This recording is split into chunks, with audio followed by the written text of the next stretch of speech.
जय भीम, नमो बुद्धाय। आप देख रहे हैं WH न्यूज। मैं नैना। महाबोधि महाविहार मुक्ति के लिए भंते विनाचार ने नागपुर दीक्षा भूमि से चैत्य भूमि मुंबई तक धम्म ध्वज यात्रा निकाली है, जिसमें महाबोधि मुक्ति के लिए भंते विनाचार मार्गदर्शन करेंगे। यात्रा आज आपके शहर में है। खबर को पूरा देखें, कहीं पर भी स्किप ना करें। देखते हैं आपके शहर का यात्रा का पूरा कवरेज। आपके मकान की छत टपक रही है, बारिश में हर बार यही परेशानी। अब और नहीं, आईबीएल एक्रेलिक केमिकल्स लेकर आया है छत टपकाव बंद करने का पक्का और असरदार सॉल्यूशन। पूज्य बाबा साहब डॉक्टर अंबेडकर, प्रियदर्शी सम्राट अशोक, भारत भूमि पे जन्मे सभी संत महापुरुषों को कोटि कोटि वंदन करते हुए मंच पे उपस्थित आदरणीय भिक्खु विनयपाल जी और समस्त भिक्खु संघ को वंदनी करते हुए आज भारत में जो आंदोलन खड़ा हुआ, इतिहास बहुत बड़ा है। महाबोधि महाविहार का 2300 साल पुराना इतिहास। आज से 2300 वर्ष पहले सम्राट अशोक ने एक सपना देखा, और वो सपना क्यों देखा? सम्राट अशोक कलिंग युद्ध, इतिहास में तो पढ़ाया जाता कि कलिंग युद्ध जीतने के बाद सम्राट अशोक ने तलवार छोड़ी और सम्राट अशोक तथागत बुद्ध के धम्म में दीक्षित हो गए। सम्राट अशोक ने कलिंग युद्ध जीता, ये सबको मालूम है। इतिहासकारों ने भी लिखा है कि कलिंग युद्ध सम्राट अशोक ने जीता। और दुनिया की जो जीत थी, जिसे सम्राट अशोक जीत के भी हार गए थे। ये जीत दुनिया की ऐसी थी सम्राट अशोक की कि जिसको जीत के भी हार गए थे। ये किसी इतिहासकार ने लिखा। ये आपको मालूम नहीं हुआ कि सम्राट अशोक कलिंग युद्ध की जीत को जीतने के बाद भी हारे हैं। ये कौन कहते हैं? सम्राट अशोक खुद कहते हैं। कलिंग युद्ध क्यों जीतना जरूरी था? क्योंकि कलिंग को जीतने के लिए सम्राट अशोक ने सपना नहीं देखा, चंद्रगुप्त मौर्य ने भी देखा था। कलिंग युद्ध को क्यों जीतना जरूरी था? जिसका सपना बिंबिसार ने भी देखा था, और तीसरे चरण में वो सपना देखा था सम्राट अशोक ने। क्यों जरूरी था देखना? क्यों देखा गया सपना ये? क्योंकि कलिंग की धरती बुद्ध को मानती थी। कलिंग की धरती तथागत बुद्ध के धम्म का पालन करती थी। सम्राट अशोक जिसने दुनिया को जीता, जिसने जीवन में कोई युद्ध नहीं हारा, वो सम्राट अशोक कलिंग में तलवार क्यों छोड़ दिया? घटना कुछ बड़ी घटी होगी। इतिहासकारों ने लिखा केवल कि रक्तपात उतनी बड़ी संख्या में हुआ कि कलिंग की भूमि लाल हो गई। तो लाल भूमि को देखकर हजारों सैनिकों के सर कटे देखकर सम्राट अशोक का हृदय परिवर्तन हो गया। ये बात जचती नहीं इतनी, ये बात इतनी तार्किक नहीं है। एक राजा है, युद्ध लड़ना उसका धर्म है, सेना को मारना उनका धर्म है। और क्या सम्राट अशोक ने युद्ध में ही सर काटे थे? इससे पहले 100 से ज्यादा युद्ध लड़े। रक्त तो वहां भी बहा था, सर वहां भी कटे थे, भूमि लाल वहां भी हुई थी, तब तो हृदय परिवर्तन नहीं हुआ। कलिंग के युद्ध में ही हृदय परिवर्तन क्यों हो गया? इसके पीछे युद्ध बड़ी बात नहीं है। सम्राट अशोक ने जब युद्ध लड़ा तो कलिंग के लोगों ने बड़ी ताकत से एकजुटता के साथ लड़ा। सम्राट अशोक ने आखिरी युद्ध कसम खाई थी कि जिस युद्ध को चंद्रगुप्त मौर्य ने जीत पाए, जिस युद्ध जीत पाए, उस युद्ध को मैं जीतूंगा। और सबसे पहले उन्होंने कलिंग से पहले अलग अलग राज्यों के युद्धों को जीता, और जीतने के बाद जब सेना मजबूत हो गई तब जाके कलिंग के साथ युद्ध किया। कलिंग के लोगों ने कहा आपस में बैठक करके कि सम्राट अशोक युद्ध की घोषणा कर चुके हैं, उसके पास 10,000 सेना है और हमारे पास 1,000 सेना भी नहीं है।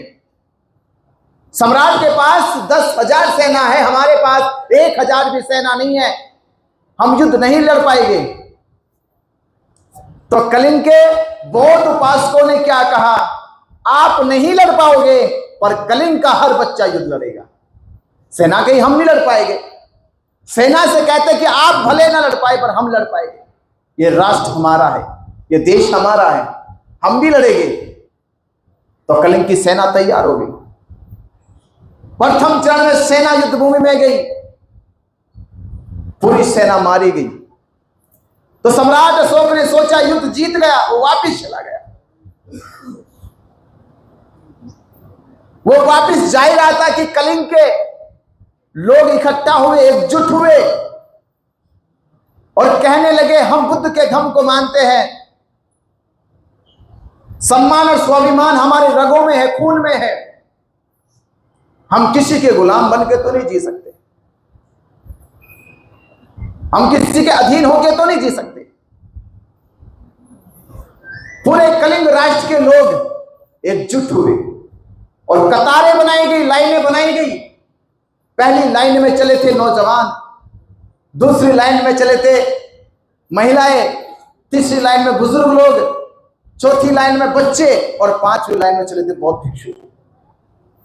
5 कतारों में पूरा कलिंग राष्ट्र के लोग युद्ध भूमि चल पड़े। अशोक की सेना सब कुछ युद्ध की घोषणा कर रही, झंडे खड़े कर रही थी और युद्ध भूमि की ओर कलिंग राष्ट्र के एक बच्चा नागरिक जा रहा था। सम्राट अशोक के सेनापति ने युद्ध भूमि ढल दिखाई दे रही थी, जहां के लोग, वहां कलिंग राष्ट्र के लोग पहुंचकर उनकी मदद कर रहे थे।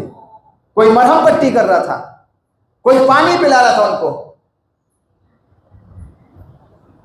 सम्राट अशोक की सेना ने देखा यह अद्भुत नजारा था। आज तक युद्ध भूमि में ऐसा कभी नहीं हुआ, क्योंकि युद्ध भूमि केवल युद्ध करने के लिए बनाई गई थी। यह पहला इतिहास था कि युद्ध भूमि में नौजवान भी थे, बच्चे भी थे, महिला भी थी, बुजुर्ग भी थे। और बौद्ध भिक्षु जो जिक्र आता है कि निग्रोध नाम के छोटे से भिक्षु जो निडर निर्भय थे, जिनके चेहरे पे कोई सिकन नहीं थी, वो जख्मी पड़े सैनिकों की सेवा कर रहे थे, जख्मी पड़े सैनिकों को मदद कर रहे थे। सम्राट अशोक की सेना देख रही थी कि भिक्षु लोग इतनी बड़ी संख्या में निर्भय है, निडर, बिना किसी चेहरे के डर और भय के युद्ध भूमि में खड़े, जो आए तो रो नहीं रहे थे, चिल्ला नहीं रहे थे, साहस था, अपने राष्ट्र के साथ कंधे से कंधा मिलाकर खड़े थे, एकजुट होकर खड़े थे। यह खबर सम्राट अशोक को पहुंचाई गई कि सम्राट आप युद्ध जीते नहीं हो, युद्ध भूमि का नजारा बदल गया है, आकर देखो।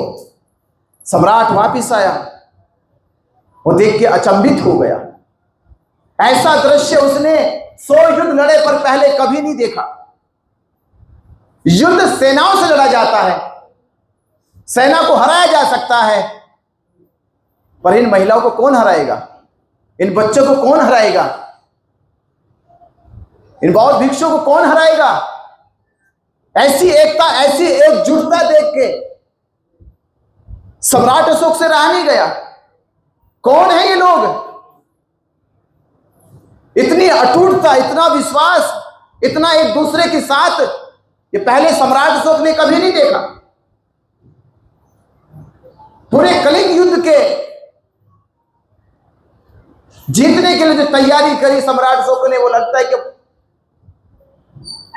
असफल होने वाली है। सम्राट अशोक की नजर वही 7 साल के निग्रोध उस पे पड़ी और उसकी तरफ देखते हैं। ये निर्भय, ये कासाया वस्त्र में कौन है, और भी बच्चे, इनको डर नहीं लग रहा, युद्ध भूमि में आए हैं। युद्ध भूमि में सेना आती है, सेना भी आने से पहले 10 बार सोचती है, पर इनके मनो मस्तिष्क में कोई सोच विचार नहीं चल रहा है। सम्राट अशोक ने वही पूछा, क्या आपको डर नहीं लगता? क्या आपको भय नहीं लगता? तो बौद्ध भिक्षु क्या कहते हैं कि डर तो सम्राट आपको लगता है, डर तो सम्राट आपको लगता है, इसलिए सेना को लेकर चलते हो। डर जिसको लगता है वो सेना को साथ लेकर चलता है। डर आपको लगता है कि आप अकेले नहीं निकल सकते, डर आपको लगता है कि आप अंधेरे में जा नहीं सकते, डर आपको लगता है इसलिए तो आप लोगों को, दुश्मनों को अपने मारने का प्रयास करते, क्योंकि आपको लोगों से डर लगता है।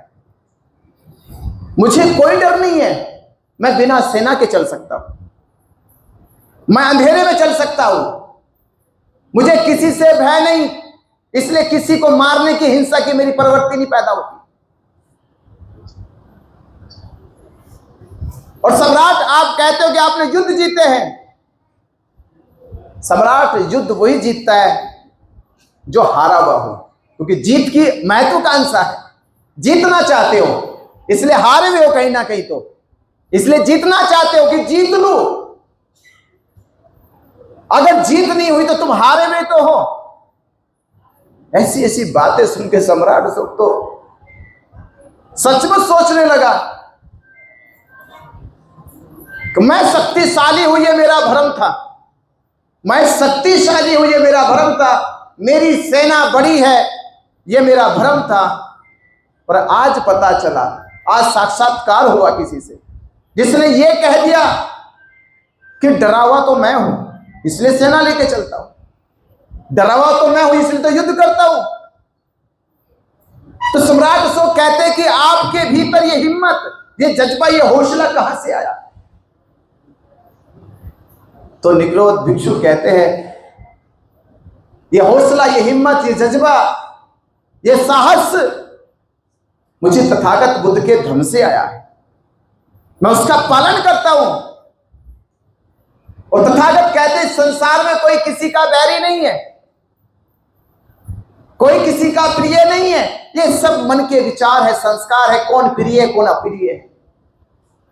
मन ही बताता है कौन प्रिय है, मन ही कहता है कौन अप्रिय है। हमने मन की शुद्धि कर ली है, मन को स्थित कर लिया है, अब ना कोई प्रिय लगता है ना कोई अप्रिय लगता है। सम्राट तुम जिसको प्रिय मानते हो वो तब तक प्रिय है तुम्हारा जब तक वो तुम्हारे अनुकूल है।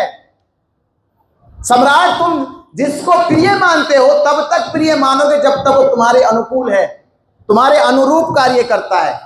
वो जिस दिन भी तुम्हारे प्रतिकूल हो जाए, तुम्हारे विपरीत हो जाए, उस दिन तुम्हारा दुश्मन हो जाएगा।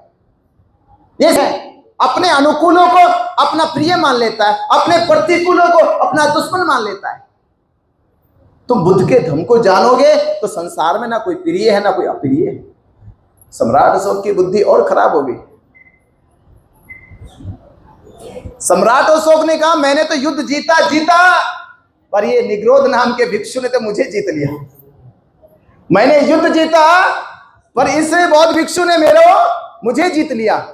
उसने तलवार छोड़ दी, तलवार छोड़ दी, कहा कि मैंने ऐसा बौद्ध भिक्षु दुनिया में नहीं देखा, मैंने ऐसे बौद्ध उपासक दुनिया में नहीं देखे जो अपने राष्ट्र सेना के लिए बिना किसी भय की परवाह किए सेना के साथ खड़े हो गए, युद्ध भूमि में आके खड़े हो गए। तो सम्राट अशोक ने कलिंग के एकता को, एकजुटता को देखा। सम्राट अशोक ने छोटे छोटे बच्चों को देखा, छोटे छोटे भिक्षुओं को देखा, और उनके इस एकजुट एकता के बल के कारण, बौद्ध भिक्षुओं की निष्ठा सेवा के कारण, उनके तप तपश्चर्या के कारण सम्राट अशोक ने तलवार छोड़ी। सम्राट अशोक ने तलवार तब छोड़ी कि मैं शक्तिशाली हूं, ये मेरा भ्रम था, जबकि मुझसे शक्तिशाली तथागत बुद्ध का धम्म है। तथागत बुद्ध का धम्म में मुझसे शक्तिशाली है, जिसने मुझे जीत लिया।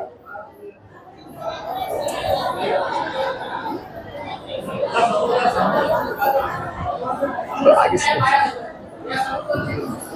सम्राट अशोक का ये भ्रम टूट गया कि मैं शक्तिशाली हूं, जबकि मुझसे शक्तिशाली और दुनिया के सभी शक्तिशाली योद्धाओं से, राजाओं से बुद्ध का धम कई गुना शक्तिशाली है।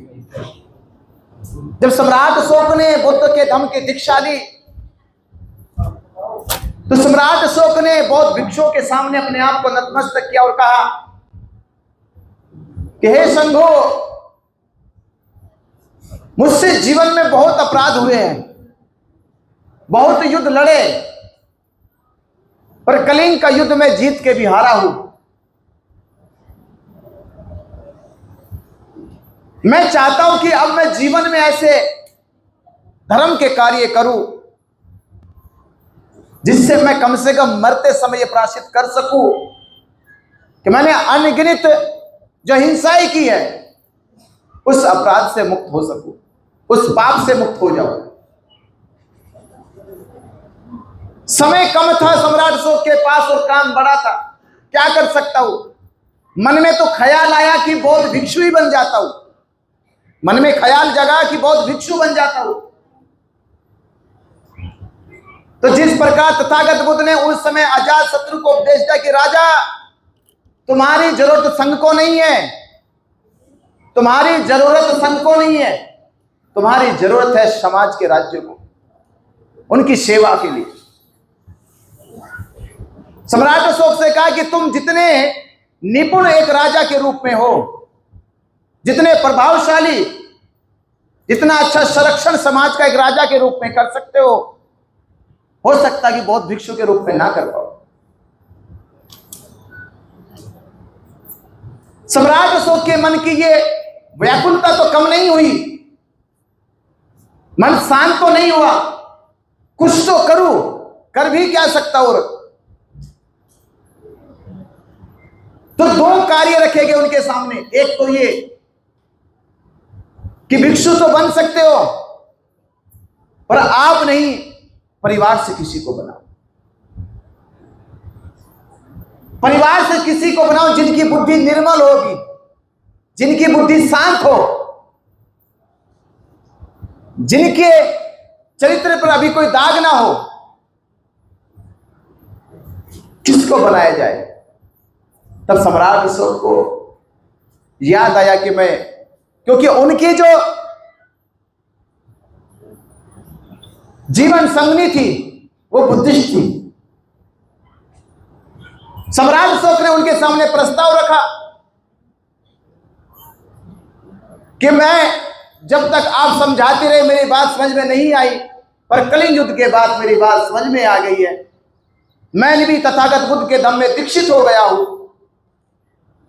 और मैं चाहता हूं कि हमारे बेटा महेंद्र और संघमित्रा संघ में दीक्षित हो जाए।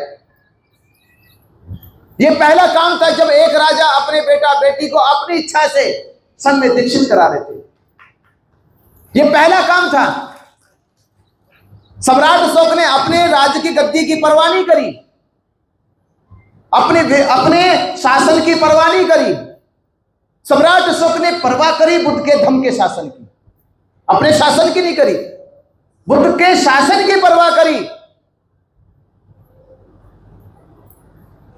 और सम्राट अशोक ने अपना बेटा बेटी को दीक्षित करा के विदेशों में धर्म प्रचार के लिए भेजा। दूसरा काम सम्राट अशोक ने कहा कि बुद्ध को जाए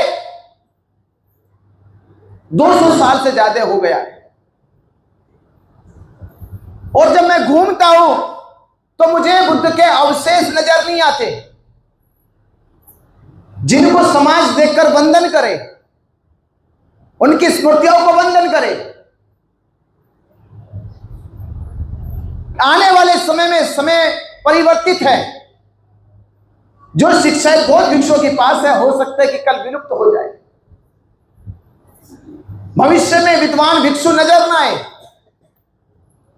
हमें कुछ ऐसे काम करने चाहिए कि इतिहास, विरासत, संस्कृति बन जाए। विचार किया गया और सम्राट अशोक ने निर्णय लिया कि तथागत बुद्ध ने जिस प्रकार 84,000 उपदेश दिए, सम्राट अशोक के मन में ख्याल आया कि मैं सम्राट अशोक आज ये प्रतिज्ञा और संकल्प लेता हूं कि मैं तथागत बुद्ध के 84,000 उपदेशों के स्वरूप, उनके प्रतीक स्वरूप मैं भारत के अखंड हिस्से में तथागत बुद्ध के स्तूप बनाऊंगा, चैत्य बनाऊंगा, विहार बनाऊंगा, बौद्ध भिक्षु निवास बनाऊंगा। और सम्राट अशोक ने उस कार्य को शुरू किया और अखंड भारत में दुनिया की सबसे बड़ी विकसित संस्कृति का उदय हुआ। इसे बौद्ध संस्कृति कहा गया। विश्व में इससे बड़ा काम दुनिया में कहीं नहीं हुआ। दुनिया में उस समय 2300 साल पहले पक्के स्तूप बनाए गए, पक्के, पहले मिट्टी के बनते थे नहीं तो। सम्राट अशोक ने पक्की ईंटों के स्तूप बनाए, पक्की ईंटों के विहार बनाए, पक्की ईंटों के चैत्य बनाए, पक्की ईंटों के विहारों तक जाने के रास्ते बनाए। ये पहली बार था कि 2300 साल पहले दुनिया में कहीं इतना विकसित निर्माण कहीं नहीं हुआ था। इसलिए सम्राट अशोक का युग स्वर्ण युग ऐसे नहीं कहलाया। सम्राट अशोक के समय में ही वर्षावास के लिए ठोस प्रावधान किए गए। वो विकसित संस्कृति के साथ साथ सम्राट अशोक का ये सपना था। उन 84,000 में ही सबसे प्रमुख और सबसे बड़ा कार्य था सम्राट अशोक का महाबोधि महाविहार की नींव रखना। यह सबसे बड़ा काम था कि जिस धरती पर सिद्धार्थ गौतम को संबोधि प्राप्त हुई, जिस धरती ने संसार में रहने वाले मनुष्य के जीवन को बदल दिया, जिस धरती पर 6 साल की तपस्या के बाद सिद्धार्थ गौतम बुद्ध बन के संसार की पीड़ा और दुखों को मुक्त करके चले गए, ये धरती ऐसे सूनी नहीं रहनी चाहिए। ये धरती ऐसे ही खाली नहीं रहनी चाहिए। इसमें विराट और सबसे विशाल विहार होना चाहिए। उसी काल में सम्राट अशोक ने कम से कम 15,000 एकड़ जमीन को, बीघा 2 बीघा नहीं, 100 बीघा नहीं, 500 बीघा नहीं, 15,000 एकड़ जमीन, दुनिया का सबसे बड़ा विहार 15,000 एकड़ जमीन में बनाया था महाबोधि महाविहार। इसलिए महाबोधि महाविहार नाम क्यों पड़ा? बुद्धों के सभी विहारों में सबसे महाविहार है ये, इससे बड़ा विहार नहीं होगा। सम्राट अशोक ने सपना देखा था कि अखंड भारत में और भारत के बाहर बौद्ध धर्म चला गया है, तो जब बौद्ध उपासक भारत में आए, महाबोधि महाविहार के दर्शन करने आए, उन्हें कोई असुविधा नहीं होनी चाहिए। वो जब आए तो उनको यहां लगे कि यहां कण कण में बुद्ध है, बुद्ध की संबोधि है, बुद्ध की चैतन्य शक्ति है, यहां साधना का भाव रहे, यहां पर आत्मिक अनुभूति हो कि मैं बुद्ध के समीप बैठा हूं। यह एहसास जगे कि जब वो महाबोधि महाविहार के परिसर में जाए, वहां वो अनुभूति, वो एहसास होना चाहिए कि मैं बुद्ध के समीप हूं, बुद्ध के आसपास हूं मैं। इसलिए 15,000 एकड़ जमीन को ये विहार देकर, दुनिया का उस समय सबसे बड़ा विहार, और दुनिया में तब से लेकर आज तक जितने विदेशी आक्रमक आए और भारत में रहने वाले आक्रमकताओं ने दुनिया में जितने हमले महाबोधि महाविहार के ऊपर हुए, उतने किसी धार्मिक स्थल पे नहीं हुए। जितने विदेशी आए, जितने आक्रमणकारी आए, सबने हमले किए कि महाबोधि विहार को नष्ट किया जाए, क्योंकि महाबोधि महाविहार से लोगों की सोच बदल रही थी। लोग जान रहे थे कि हमारे दुख का कारण कोई ऊपर वाला नीचे वाला नहीं है, हमारा कोई मुक्तिदाता ऊपर नीचे वाला नहीं है। मनुष्य अपने कर्मों का खुद दाता है, मार्गदाता है। मनुष्य के कर्म ही उसके जीवन के अच्छे और बुरे का परिणाम है कि वो अच्छा बनेगा या बुरा बनेगा। जब ये सोच बदलनी थी पूरी दुनिया की, तो जिन लोगों ने ईश्वर के नाम पे, परमात्मा के नाम पे, भगवान के नाम पे, देवताओं के नाम पे डर पैदा किया, भय पैदा किया, पर महाबोधि महाविहार से वो भय मुक्त हो रहे थे। अधर्म की हार हो रही थी, धर्म जीत रहा था।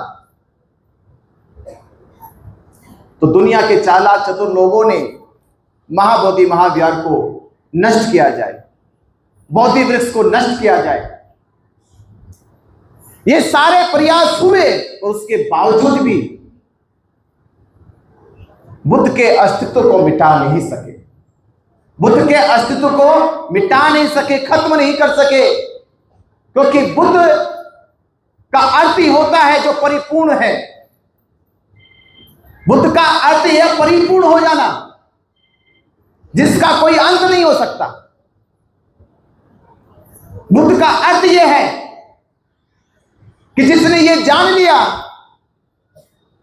कि संसार अनित्य है और वो सदैव परिवर्तित हो रहा है, तो परिवर्तन की धारा को रोका नहीं जा सकता। परिवर्तन की धारा तभी रुकेगी जब संसार रुकेगा। इस परिवर्तन के दौर को बाबा साहब डॉक्टर अंबेडकर जी ने फिर से स्थापित किया और भारत में जो सूना पड़ा था बौद्ध धर्म की विरासत, संस्कृति, उसका फिर से उदय किया, उसे फिर से आबाद किया। तो आज हमारी जिम्मेदारी बन जाती है, हमारा कर्तव्य बन जाता है कि बाबा साहब डॉक्टर अंबेडकर जी ने हमें जगाया, हमें समझाया। बाबा साहब अंबेडकर चाहते तो वो अकेले खुद जाकर बर्मा, श्रीलंका में धर्म की दीक्षा ले सकते थे, अगर वो अकेले चाहते। बाबा साहब अंबेडकर जी ने 7 लाख लोगों के साथ दीक्षा ली। कुछ तो बड़ी वजह होगी, कुछ तो बहुत बड़े कारण हो गए।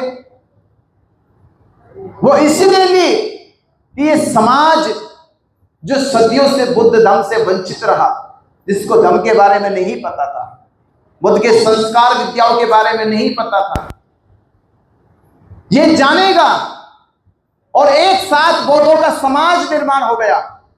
एक साथ 7 लाख बौद्धों का समाज निर्माण हुआ और वही वजह है कि आज ये समाज 7 लाख से करोड़ों में बुद्धिस्ट होकर आज 9 महाबोधि महाविहार मुक्त करने की लड़ाई लड़ रहा है। तो 7 लाख लोगों की वजह से। वे 7 लाख लोग बाबा साहब अम्बेडकर दीक्षित नहीं करते तो हमारे भीतर चेतना कैसे पैदा होती, हम कैसे जागृत होते? हमारी जागृति का कारण ही 14 अक्टूबर 1956 है। हमारी जागृति का कारण ही बाबा साहब अम्बेडकर है। तो बाबा साहब अम्बेडकर ने हमें धम्म दिया है, ये हमारे ऊपर बहुत बड़ा एहसान है। बाबा साहब अम्बेडकर ने हमें धम्म दिया, ये हमें बहुत बड़ा एहसान है। हम बाबा साहब अम्बेडकर जी की प्रतिमा के सामने उनकी प्रतिमा को साक्षी माने, बाबा साहब अम्बेडकर जी को स्मरण करें मन में और कहे कि बाबा साहब अम्बेडकर आपने जो धम्म दिया है, हम ये संकल्प लेते हैं, हम ये कि हम आपके सम्मान और स्वाभिमान के लिए हम महाबोधि महाविहार मुक्त करके देंगे। तो बाबा साहब अम्बेडकर जी जिन जिनके दिलों में है वो कह सके मरते समय ये कि मैंने बाबा साहब अम्बेडकर जी के धम्म को स्वीकार करके गद्दारी नहीं करी, मैं घर नहीं बैठा, मैंने अपनी विरासत संस्कृति को बचाने के लिए संघर्ष किया, मैं आंदोलन का हिस्सा बना हूं। तो आप सोचिए, आप के कंधों में महाबोधि महाविहार की मुक्ति का आंदोलन है। आप सोचिए, लड़ाई लड़ते हो, ये लड़ाई लड़ते हो, भाई भाई से लड़ जाते हो, ये कोई लड़ाई है? मोहल्ले वालों से लड़ जाते हो, ये कोई लड़ाई है? गांव वालों से लड़ जाते हो, ये कोई लड़ाई है? जातियों से लड़ जाते, कोई लड़ाई है? जब लड़ना ये भाई से क्यों लड़े, मोहल्ले वालों से क्यों लड़े, जाति वालों से क्यों लड़े, गांव वालों से क्यों लड़े, शहर वालों से क्यों लड़े? जब लड़ाई लड़नी तो महाबोधि महाविहार की लड़ेंगे। ये बड़ी लड़ाई लड़ो, क्योंकि ये बड़ी लड़ाई केवल भारत के बुद्धिस्टों के लिए नहीं है, ये लड़ाई है दुनिया के बुद्धिस्टों के लिए, कि दुनिया के बुद्धिस्ट कह सके कि जो काम 134 साल से नहीं हुआ, जो लड़ाई 134 साल से लड़ी जा रही है, जीती नहीं गई, उस लड़ाई को इस कौम ने, इस पीढ़ी की कौम ने जीत के दिखा दिया। तो आने वाली पीढ़ी जब वो आपके घर में जन्म ले तो गर्व से कह सके कि मेरा जन्म उस घर में हुआ है, मेरा जन्म उस घर में हुआ जिस घर में महाबोधि महाविहार की लड़ाई लड़ी गई थी। वो संसार को जाके कह सके कि मेरे मां बाप ने, मेरे भाई बहनों ने महाबोधि महाविहार को बचाने की लड़ाई में मैं उस घर से आता हूं, उसका सीना चौड़ा हो सके। ऐसा कुछ करके दिखाओ, तो तब हमें लगेगा कि हम बुद्धिस्ट होने का उद्देश्य पूरा हो गया, हमारा बुद्धिस्ट होने का उद्देश्य पूरा हो गया, कि जिसको सम्राट अशोक ने बनाया था, जिसको सम्राट अशोक ने बनाया था, हमने उसको बचाया है। जिसको सम्राट अशोक ने बनाया था, तो आप सोचना वहीं चले जाओगे, आपका भी इतिहास लिखा जाएगा। और जानते हो तथागत बुद्ध के साथ नाम जुड़ना कितना बड़ा काम है, कितना बड़ा काम है। सुजाता ने खीर खिलाई थी, खीर खिलाई थी केवल, आज तक सुजाता है, खीर खिलाई और सुजाता है। अनाथ पिंडक ने एक छोटा सा दान की बात की, अनाथ पिंडक के साथ साथ जेत राजा भी अमर हो गए, क्योंकि बुद्ध साथ थे, बुद्ध का नाम साथ था। आप वो लड़ाई लड़ने जा रहे हो कि जिसका कभी नाम अस्त नहीं होगा, जिसका नाम कभी मिटेगा नहीं। आप उस पावन पवित्र धरती को मुक्त कराने जा रहे हो, आप अपने उस धर्म स्थल को मुक्त कराने जा रहे हो जिस स्थल पर सिद्धार्थ गौतम बैठकर दुनिया भर के लोगों के जीवन को बदलते हैं।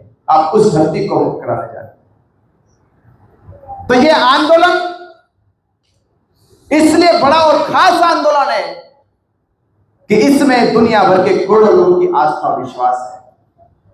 आप उतने करोड़ों लोगों की लड़ाई लड़ रहे हो, इतने करोड़ों लोगों की। इस लड़ाई के लिए हम लोग ही क्यों चुने गए, हम लोग क्यों चुने गए, जबकि ये लड़ाई पहले नागरिक धम्मपाल जी ने लड़ी, सफलता नहीं मिली। कुछ कारण हो सकते हैं। इस लड़ाई को भदंत सुरेश ससे ने लड़ा, सफलता नहीं मिली, कुछ कारण हो सकते हैं। ये लड़ाई आप लड़ रहे हो, इसकी जीत के कारण है, इसकी जीत के दो कारण हैं। पहला कारण तो यह है कि तथागत बुद्ध खुद ही चाहते होंगे कि मैंने जिस धरती पे संबोधि को प्राप्त किया, जिस धरती पे मैंने संबोधि को प्राप्त किया, जिस धरती पे मैंने सबसे पहले उपदेश दिया, जिस धरती पे मेरा महापरिनिर्वाण हुआ, वो धरती है भारत। वो धरती कौन सी है? वो धरती है भारत। तो मेरी मुक्ति के महाविहार की लड़ाई भी भारत के लोग लड़ेंगे। और दूसरा कारण है ये लड़ाई महाबोधि महाविहार और बौद्धों की संस्कृति को स्थापित करने में परम पूज्य बाबा साहब डॉक्टर अंबेडकर जी का ऐसा स्थान है दुनिया में जो बुद्ध धर्म से दूसरा स्थान किसी का नहीं मिलता। बाबा साहब अंबेडकर जी का नाम ऐसे जुड़ा। पूरी दुनिया में बुद्धिस्ट लोग हैं, पूरी दुनिया में, पर जितनी बड़ी दीक्षा परम पूज्य बाबा साहब डॉक्टर अंबेडकर की भारत में हुई, उतनी बड़ी दीक्षा दुनिया में कहीं नहीं हुई थी। दूसरा कारण इस लड़ाई को जीतने का कि हर इस बार की लड़ाई बाबा साहब डॉक्टर अंबेडकर जी में आस्था विश्वास रखने वाले अंबेडकरवादी बुद्धिस्ट लड़ रहे हैं। कौन लड़ रहे हैं? कौन लड़ रहे इस बार? अंबेडकरवादी बुद्धिस्ट इस लड़ाई को लड़ रहे हैं। तो इससे ये बात तो सिद्ध हो गई कि जब हमारे बाबा साहब डॉक्टर अंबेडकर जी कोई लड़ाई नहीं हारे, कभी हार स्वीकार नहीं की, तो हम उनके बच्चे हैं। ये लड़ाई हम भी हार में स्वीकार नहीं करेंगे, ये लड़ाई जीत के दिखाएंगे। ये जीत तो संभव हो ही गई, तो ये जीत आपके नाम होगी। इसलिए बस अब एक ही काम करना है कि हमें देश के बुद्धिस्टों को, अंबेडकरवादी बहुजन समाज को जागरूक करके एकजुट करना है। क्या करना है? जागरूक करके एकजुट करना है।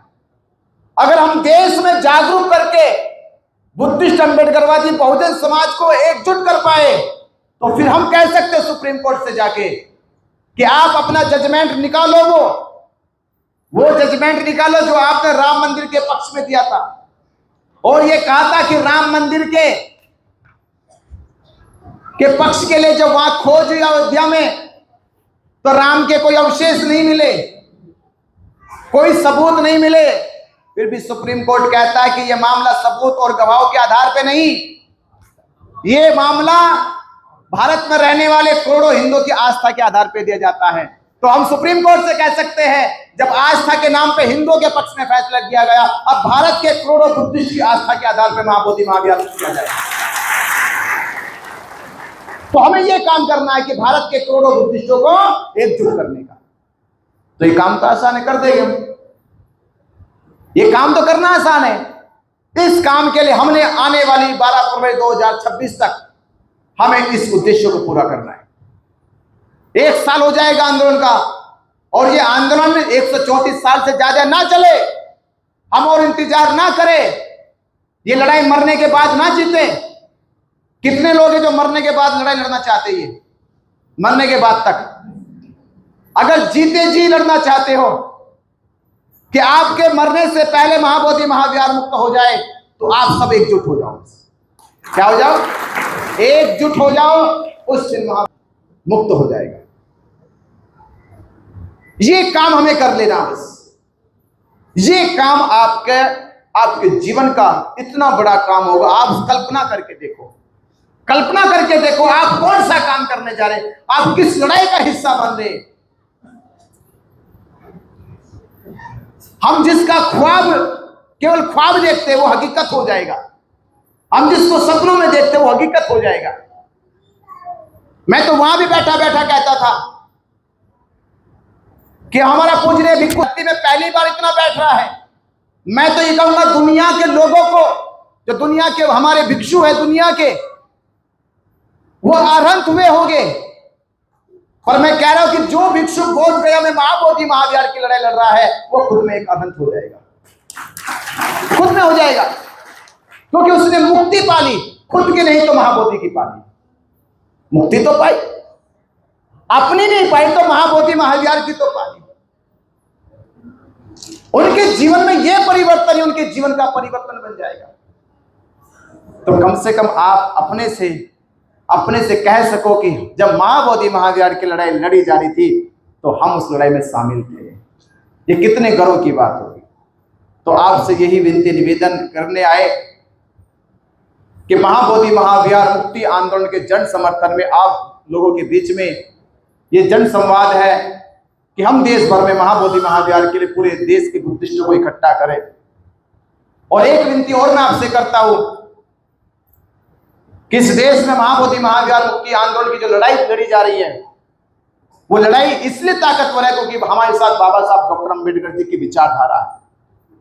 और बाबा साहब अंबेडकर जी की विचारधारा ही हमें यह बल देती है कि हम ये लड़ाई नहीं हारेंगे। हम इस बार महाबोधि महाविहार मुक्त करा के रहेंगे, बेटी एक रद्द करा के रहेंगे। और जब महाबोधि महाविहार मुक्त होगा, आप सपना में भी नहीं सोच सकते उससे कितना बड़ा काम, कितना बड़ा परिवर्तन हो सकता है। आप हजारों हजार बौद्ध भिक्षुओं को प्रशिक्षित कर सकते हैं। वहां पर वहां से बौद्ध भिक्षुओं को देश विदेशों में धर्म प्रचार के लिए भेजा जा सकता है। महाबोधि महाविहार मुक्त नहीं है। सुप्रीम कोर्ट की गाइडलाइंस आई थी कि महाबोधि महाविहार के आसपास की 5 किलोमीटर जमीन खाली करा दी जाए, पर आज तक खाली नहीं हुई।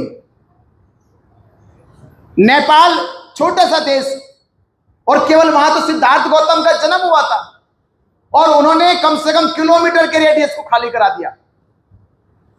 पर महाबोधि महाविहार उससे कई गुना पवित्र स्थान है, पर आज तक महाबोधि महाविहार को केवल वहां गलियों में, मोहल्लों में, मार्केट में बीच में लाके खड़ा कर दिया।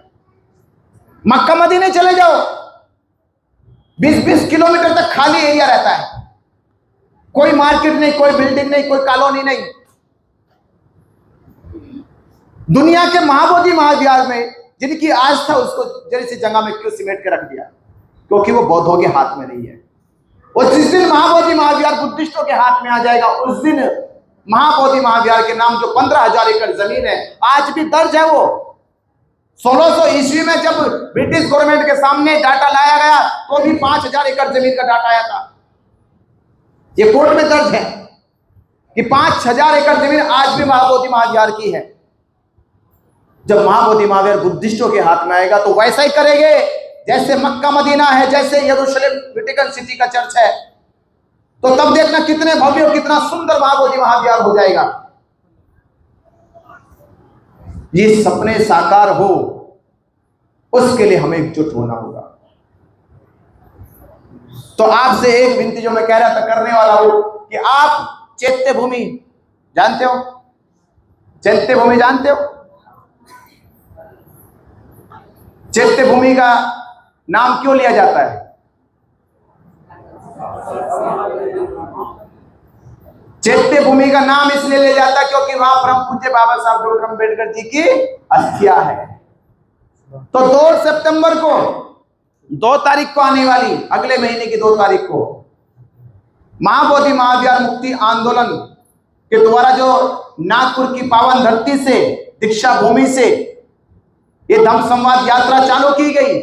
यह यात्रा चैत्य भूमि पहुंचकर महाबोधि महाविहार मुक्ति के लिए परम पूज्य बाबा साहब डॉक्टर अम्बेडकर जी की अस्थियों को नमन करके ये संकल्प लेगी कि बाबा साहब अम्बेडकर, आपने हमें जाति से मुक्त करके, बाबा साहब अम्बेडकर आपने हमें जातियों से मुक्त करके, जैसे कहना कि लूटी संस्कृति हमारी दासहीन बनाया था, बहू बेटी और बच्चों को घर के बाहर चलाया था, आंखों से टपके आंसू कोई फरियाद सुन ना पाया था, होता रहा शोषण हमारा, कोई अल्लाह ईश्वर देवी देवता भगवान ना आया था, लिया जन्म भीम ने जगत में पढ़ लिख कर अनूठा ज्ञान पाया था, और तोड़ मनवादी जंजीरों को हम शोषित पीड़ितों को आजाद कराया था।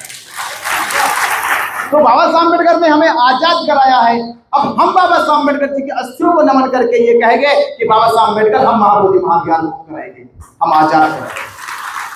तो आप सभी से निवेदन है कि 2 तारीख को आप सभी चैत्य भूमि आएंगे। तो कितने लोग हैं जो चैत्य भूमि आएंगे? सच बताओ, चैत्य भूमि आने वाले कितने? सच बोलना, क्योंकि आपके फोटो खींचे जा रहे सबके,